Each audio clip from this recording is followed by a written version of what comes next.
以有效訓練小朋友嘅下肢同埋臀部肌肉，提升爆發力同埋心肺耐力。而連續向前跳就可以增強小朋友嘅下肢爆發力同埋身體協調能力。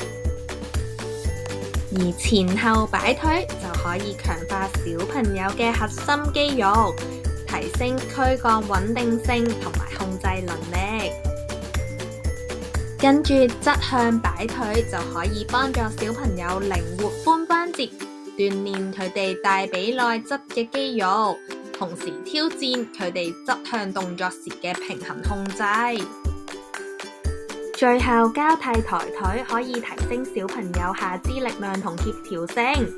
如果想增添趣味性，小朋友仲可以同屋企人比賽，睇下邊個堅持得最耐，從而培養耐性同埋參與動力。真係好好